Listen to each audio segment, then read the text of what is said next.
Introduction. A Tale of Three Cities.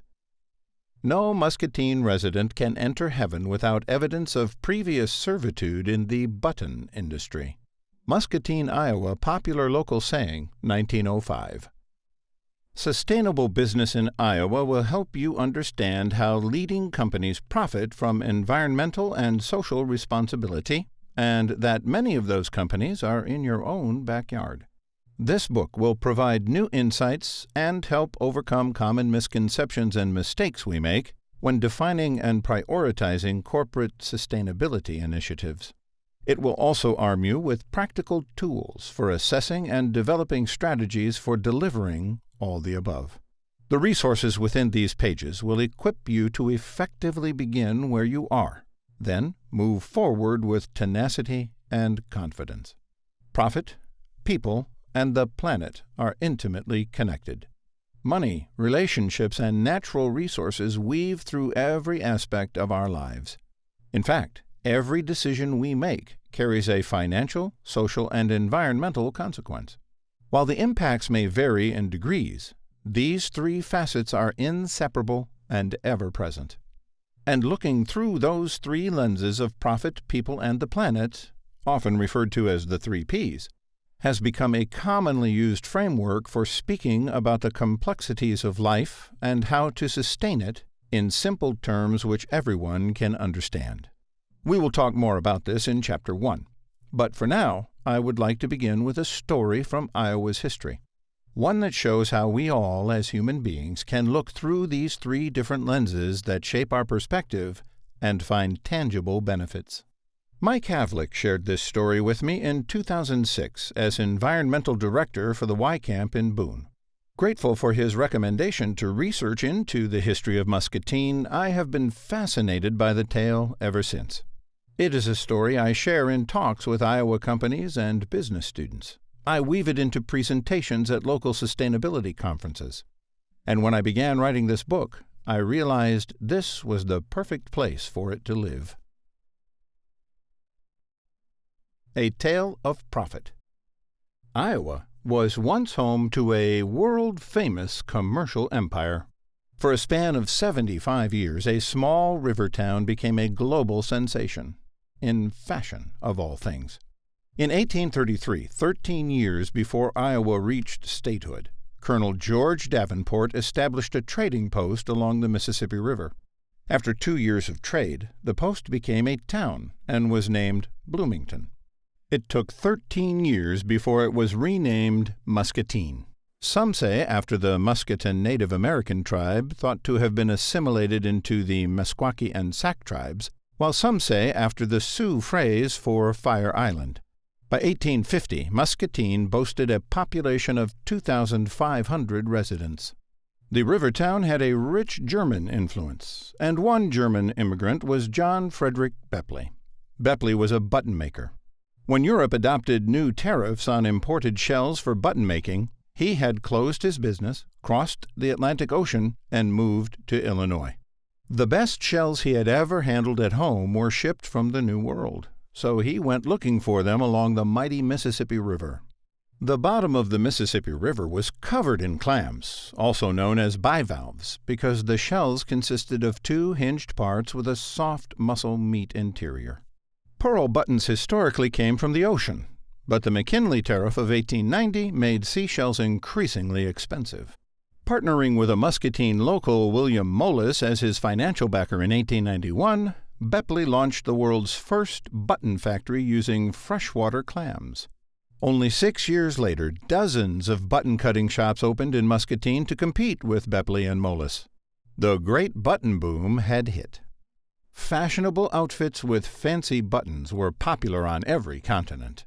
Shiny buttons, colorful buttons, carved design buttons, and buttons with adorned rhinestones and metalwork. Buttons came in all colors and sizes, and by 1905, 37% of all buttons, 1.5 billion per year, came from the pearl button capital of the world, Muscatine, Iowa. To keep the world well-buttoned and in high fashion, Muscatine, sometimes called Pearl City, became a hustle and bustle of countless jobs. clamming, soaking, cutting, classifying, grinding, etching, polishing, sorting, sewing, and selling.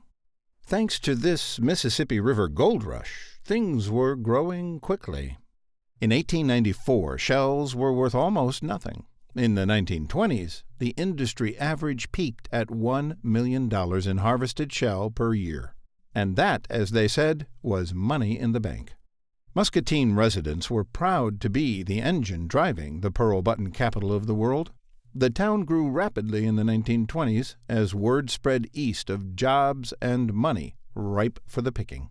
Unique skills and innovation resulted, given that every step in the process required an attention to detail. From this competitive spirit, Muscatine produced cutting-edge automation. Two brothers, John and Nicholas Berry, invented the Berry automatic button drilling machine. It was as well known as the Whitney Cotton Gin and McCormick Reaper at the time. In 1904, they combined this with a button face carving machine to make the double automatic, greatly increasing production. The Berry brothers supplied not only Muscatine with button-making machines, but the entire United States. Industry work was a family affair, as men, women, and children chipped in to make more money. In its heyday, half of the Muscatine workforce was employed by the button industry. Thousands of people had jobs. It was not uncommon for one large factory to employ 150 to 200 people, while dozens of clamming operations and smaller cutting shops were needed to supply each factory. But with every boom, there comes a bust. Muscatine's button industry ended. Some point to changing fashion, foreign competition, and the evolution of plastic buttons. By the 1950s, many factories were still using modified Berry machines to produce freshwater pearl, seashell pearl, and plastic buttons. However, new plastics, skilled labor, and automation soon produced pearl-like qualities at a fraction of the cost. By the late 1960s, Muscatine no longer produced pearl buttons, and the boom was over. A tale of people. The prosperity and risks of the Muscatine button boom were not evenly distributed. Clammers were nomadic mussel fishermen who set up tent camps along the riverbanks. Their families moved wherever riverbeds offered a good supply of bivalves. Good shell beds were a matter of livelihood, and clamming rights were not managed by any authority, so the situation was contentious. One boat was said to have mounted small cannons on its sides. Child labor laws only applied to businesses with more than 8 employees. Children, called pollywogs, waded into shallow water, finding sharp-shelled mussels with their feet, along with cuts and shell poisoning. In deeper water, adults used homemade wire equipment to save money. The devices were as safe as their names suggest: scissor fork, crowfoot hook, etc. In town, the clams piled up on riverbanks, in wagons, on streets, and in factories. 12-foot-high stacks of shells had most of the mussel meat removed. The aroma of putrid clam meat hung in the air. Scented oils dabbed on upper lips gave minimal relief. Citizens hunched as they walked, covering their mouth and nose with their jackets. But, as they said, it was the smell of money in the bank. Clams soaked for a week in tubs to soften before being sorted and cut. The smell here was also overpowering, and any cuts that touched the tub water were prone to infection. Heavy, wet shells were then scooped out by shovel in grueling physical labor. In the cutting shops, small round blanks were drilled out of every shell. Friction heat and dust filled the air, requiring a constant spray of water. Workers were hot, wet, dust-covered, and stood for 10 hours per day, 6 days per week. Lung, throat, and eye injuries occurred from airborne dust particles and flying pieces of shell. Tobacco smoke was rumored to protect workers' lungs from shell cough, so children as young as 8 smoked cigarettes.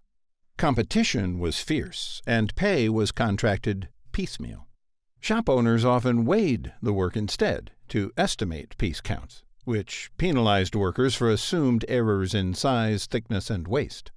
This caused complaints from workers already asked to furnish their own equipment: tongs, saws, files, hoses, and bibs. In each factory, button grinders, drills, and etching machines were all powered by a large, loud steam engine connected to a chaotic system of shafts, belts, pulleys, and suction tubes. With no guards or covers to protect fingers, toes, and ears, missing digits were common for veterans. Women often outnumbered men in packing, card sewing, shipping, and selling departments.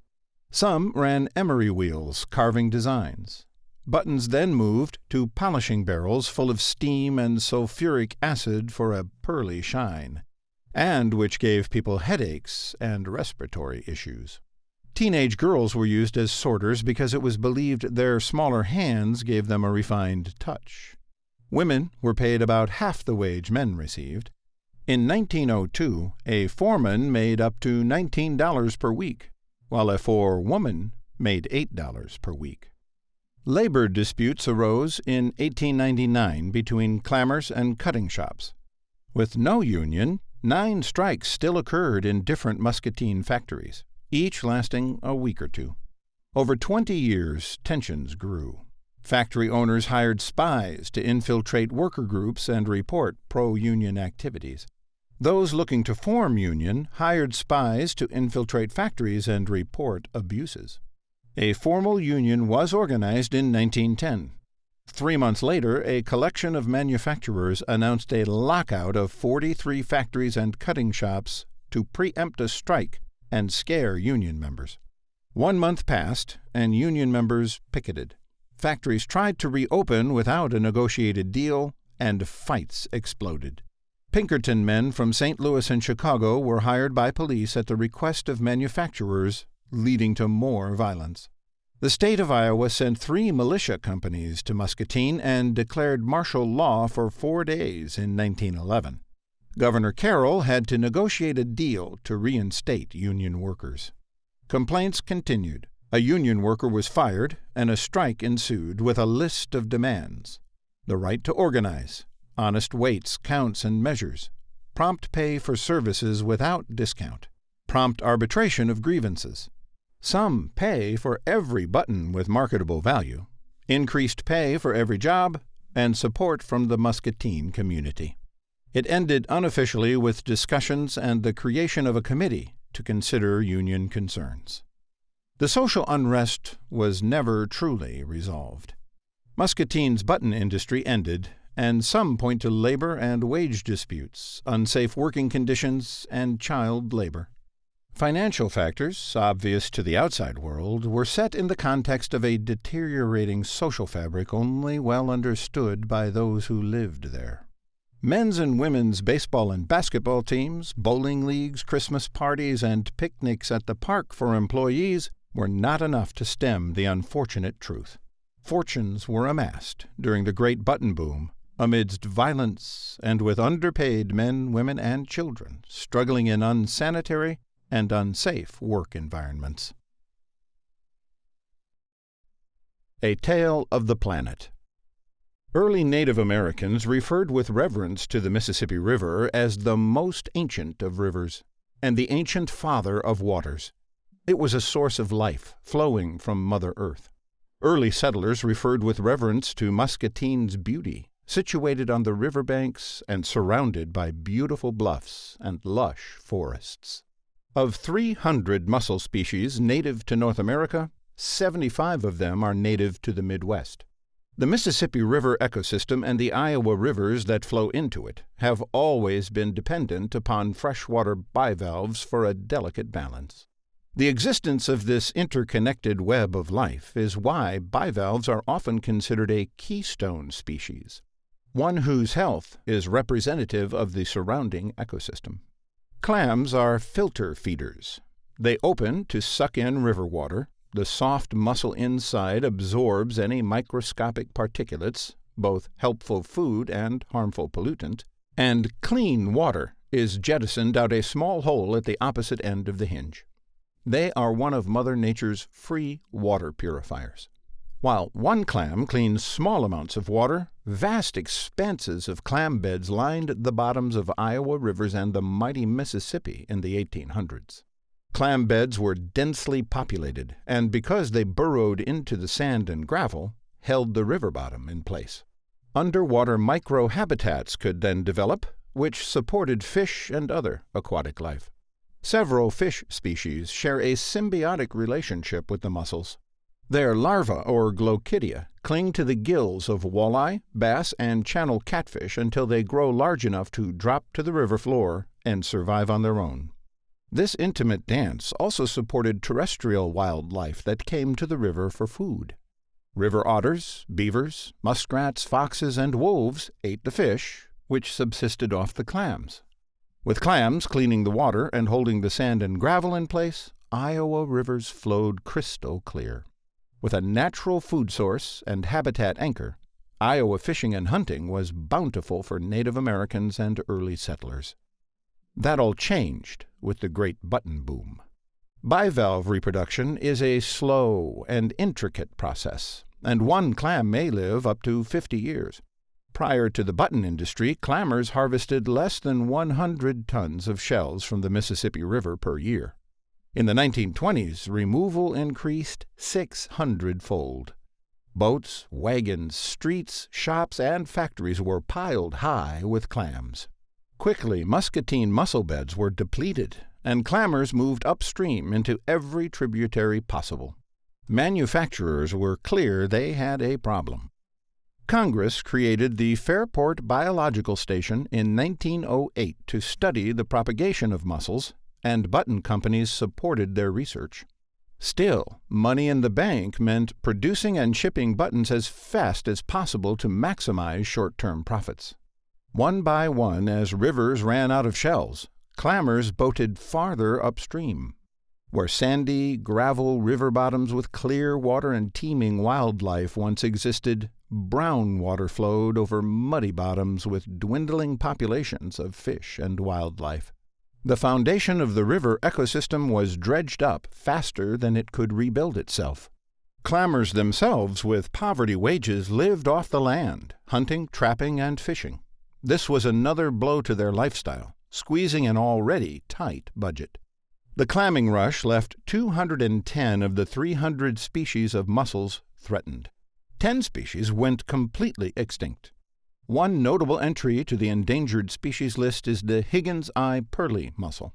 Common in and around Muscatine and throughout Iowa, it had naturally produced an iridescent and colorful shine that made it highly sought after for pearl buttons. The further upstream clammers went, the costs grew to transport shells additional miles. The resulting pinch cut into profits for factory owners. This increased labor tensions as owners tried to pass on even more costs of doing business to the clammers. And eventually, it was over. Muscatine's button industry ended, and some point to the unsustainable harvesting of raw materials and the decimation of our river ecosystems.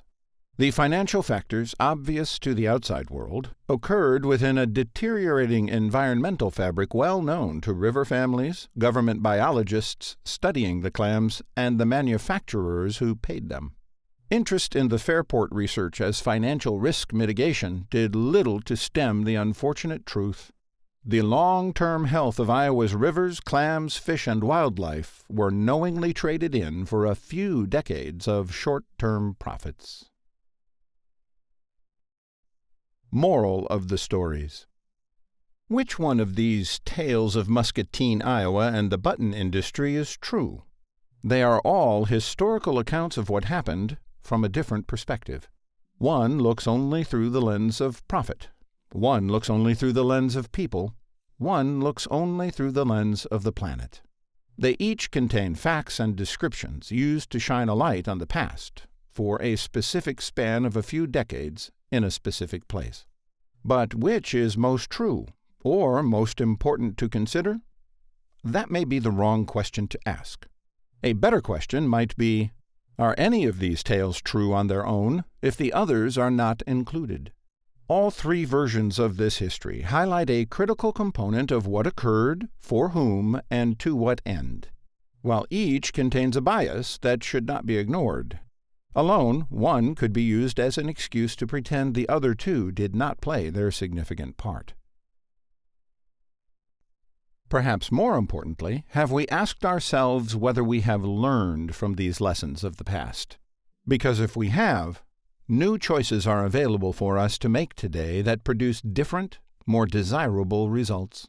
Throughout time, in fits and starts, backwards steps and falling forward, humanity has tended to unfold in the eventual direction of better conditions than from whence we came. Said another way, over a long enough timeline, things tend to get better, not worse. Muscatine is no different. Since the button boom, the largest employers in this river town have changed dramatically. Stanley Consultants is an employee-owned engineering firm focused on energy, water, transportation, and the environment. The H&I Corporation is a leading global provider of office furniture. The Kraft Heinz Company is the third largest food and beverage company in North America. Musco Lighting designs and manufactures sports lighting systems. Bridgestone Bandag is a leading truck tire retreader with franchise dealers worldwide. Carver Pump is a leading manufacturer of centrifugal pumps in naval and industrial markets. The Kent Corporation manufactures universal shelving for grocery, convenience, and specialty retailers. Each of these companies, stationed in Muscatine, boasts either progressive employee programs, strong environmental records, or both, while turning a healthy profit. The city of Muscatine also has forward-thinking initiatives underway. For example, they are investing in carbon-negative fuels through the Muscatine Area Resource Recovery for Vehicles and Energy program. This program converts organic waste to renewable compressed natural gas for CNG-powered municipal vehicles. And these trends are not limited to Muscatine and their businesses. Across the state of Iowa, communities have become more adept at seeing and leveraging the long-term value of their local environmental and social resources. Programs like Keep Iowa Beautiful's Hometown Pride and the Iowa Economic Development Authority's Main Streets are spurring a renaissance for rural towns, offering coaching, visioning, and asset mapping strategies among many other services. Communities are finding that investing in beautification, clean water, parks and trails, outdoor recreation, vibrant central squares, and the arts helps attract new businesses, increase tourism, and give the next generation more reasons to stay or move home after college. Leading companies in these communities are finding ways to lessen their impact on the environment and take care of their people. And they are doing so in ways that are in alignment with, not counter to, good financial performance. In 2014, Iowa State University's Center for Industrial Research and Service supported the creation of a new private nonprofit industry association, the Iowa Sustainable Business Forum, ISBF. Its mission is to connect Iowa businesses to continuously improve practices that positively impact people, planet, and profits.